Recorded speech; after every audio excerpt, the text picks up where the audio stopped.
Hey there! Welcome to Comics Show and Tell. I'm Nat Gertler. Some of you may know who I am, but many probably don't. I've been in comics professionally for more than half my life now. I'm a comic book writer, a comic book publisher. I'm the founder of 24-Hour Comics Day, and I am an award-winning writer about the history of comics. I am not, however, a historian. I have not been trained in historical research. I'm more of a show and teller. I like to find shiny things and show them to people, tell them what I know about them. And sometimes, it's not very much. I tend to find a topic that catches my interest, burrow hard into it, and then often I'm just done. That's why I've done things like reprint dozens of Catholic cartoon booklets from the 1950s. I'm not Catholic, but this was a surprising phenomenon of that era that, as far as I can tell, nobody else has taken a serious look at. And I did show and tell just by making the work available again and doing a presentation at the San Diego Comic-Con on these booklets. Anyway, that's more than you need to know about me. I'm not the topic here. I just wanted to create some context. For the first episode of Comic Show and Tell, I'm going to talk about one of the early black superheroes, really early. We're living in a period when black superheroes are a big matter, with big screen adventures of Black Panther and the Miles Morales Spider-Man, and a successful run of Black Lightning on TV. But when you think about it, people could talk about famous superheroes all the way back to Superman and Batman, both of whom appeared in the 1930s. But the oldest black superhero they can name is Black Panther, who came close to 30 years later. Yet there were black superheroes in the 1940s, created for black audiences by black creators, unlike the Black Panther. All due respect to the great Jack Kirby and Stan Lee, who brought forth a character that brought black superheroes into the mainstream. But they were talented and well-intentioned pale Jewish guys. And there's something to be said for looking for black voices. If you read a bit on black superheroes, you're likely to run into the statement that the first black superhero showed up in the black newspapers in a long-running strip called Bungleton Green. And it's a well-documented strip, certainly worth looking at. You can buy a book of that run of Bungleton Green, which will tell you straight up that that was the first black superhero. And I'm here to tell you that ain't true.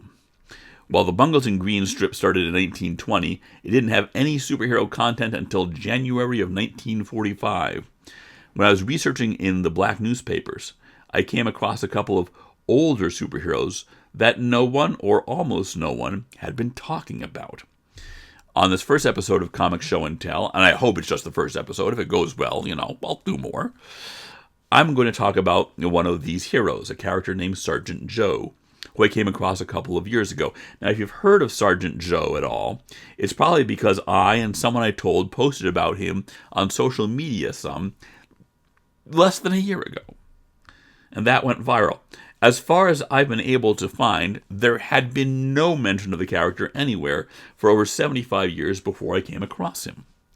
And I wasn't looking for him. As with most of the things I dig up, I found him when I was looking for other things and happened to notice something shiny. One of the things I do as a publisher is publish facsimile editions of the Negro Motorist Green Book, which was an annual travel guide for African Americans in the mid-20th century. If you're at a museum and see one of the green books for sale in a gift shop, check the back. It probably has my About Comics publishing information on the back of it. But one of the people involved in making the green books was a cartoonist, Melvin Tapley. So I started digging into the archives of the black weekly newspapers looking for his work. The newspapers were a revelation because they had their own comic strips by black cartoonists for black audiences. And these haven't gotten nearly the attention over the years that strips in the daily newspapers had, with historical essays and complete reprint books. And I love finding worthwhile but under-discussed comics. Now, the range of talent on these comics pages was wide. On one hand, you had some weak cartooning, folks who got published because they were part of the group and drew okay, but probably wouldn't make it in the larger cartooning world. On the other hand, you had just a few, but it wasn't a huge field, who probably would have been giants in the general cartooning world if the world had been open to black cartoonists.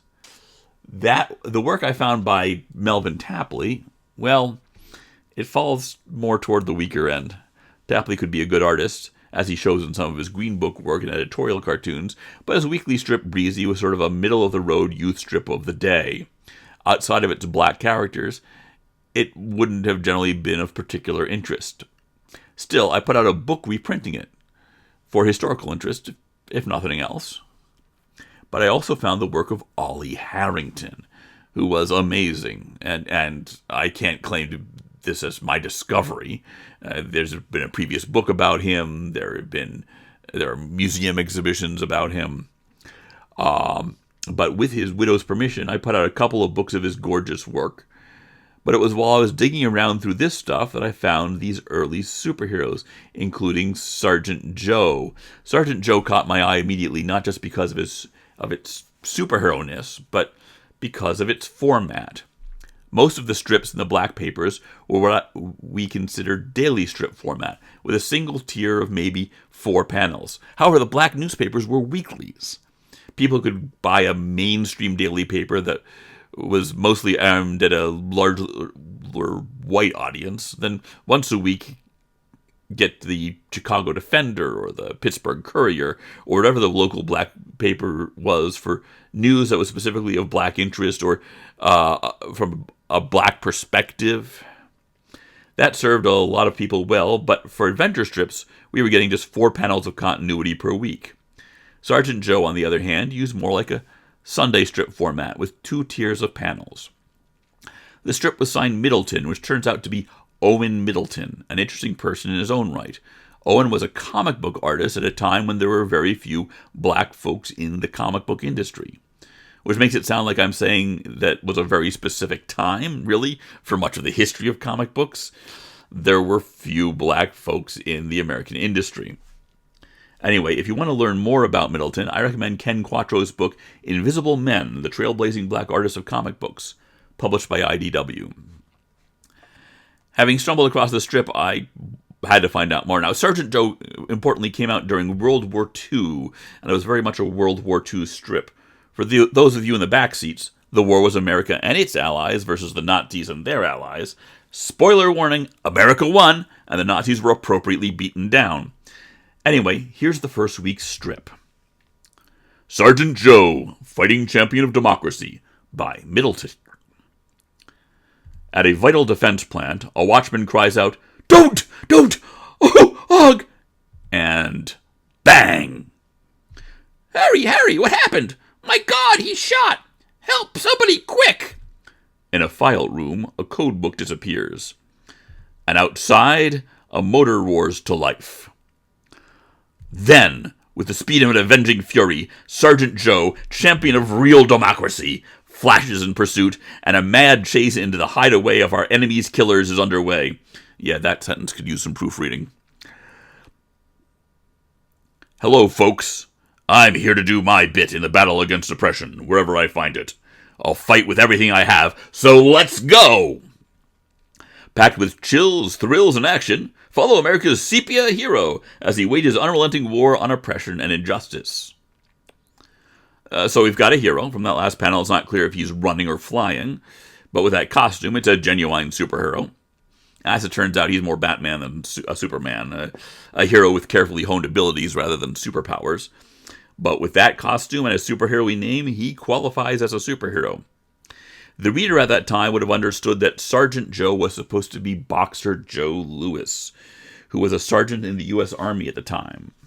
Now, the black newspapers loved their black sports heroes, unsurprisingly, because America loves its sports champions. Well, except the New England Patriots and the New York Yankees. Really, we like sports heroes without patriotic names, I guess. But Joe Louis was more than that. Was more than just the heavyweight boxing champ for more than a decade, itself a obviously impressive thing. You see, in 1938, Joe had to defend his title against one Max Schmeling. Now, Max was a German and a mighty fighter. He'd actually beaten Louis before in 1936. Now, in 1938, things were really bad in Europe. Hitler was up to his evil. And Max, he was a symbol of that. Well, he wasn't an actual Nazi himself. He was promoted as just what Hitler was promoting, the German Übermensch, an Aryan Superman. His Nazi publicist made it clear that if Max won, the prize money would be going to building more Nazi tanks to aid in the spread of the Third Reich. Now, America wasn't in the war yet, and some still hope we'd stay out of it. But if push came to shove, we knew which side we'd be on. We knew evil when we saw it. Well, at least this time.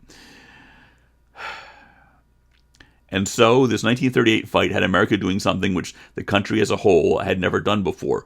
Root for the black guy to beat the white guy.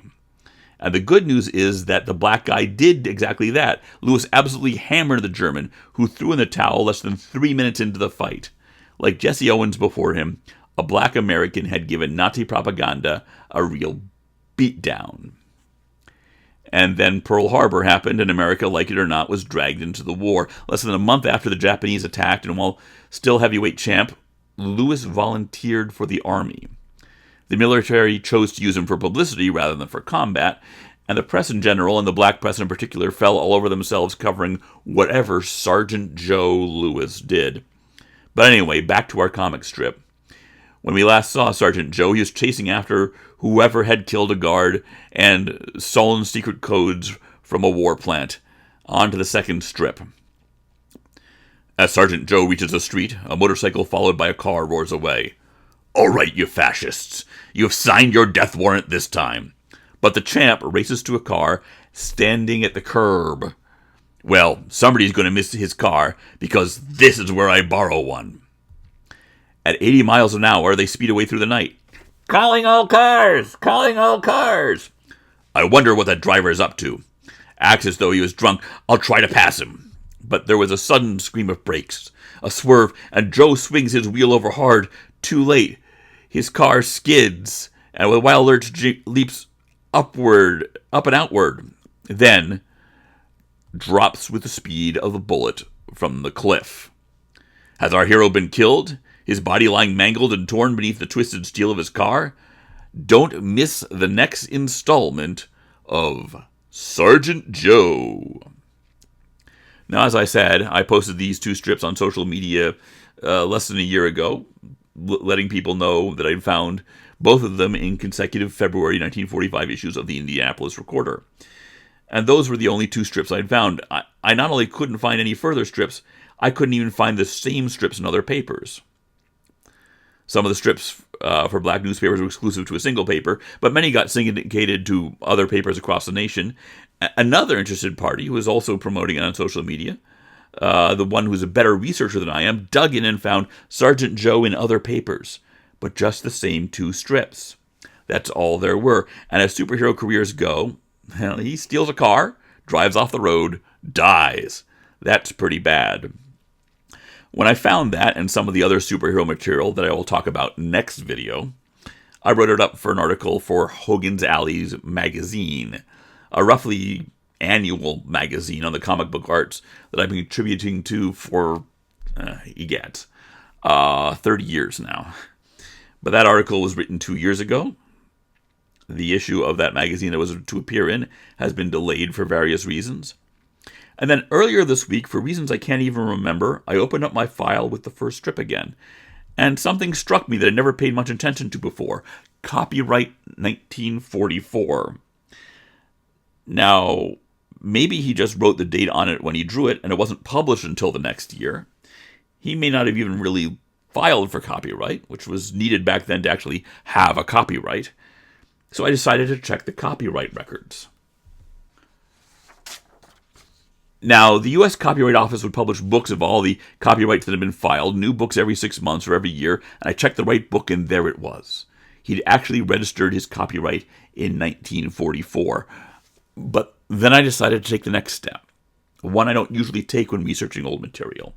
You see, the books aren't actually the main record of the copyright. They are more a record that there was a record.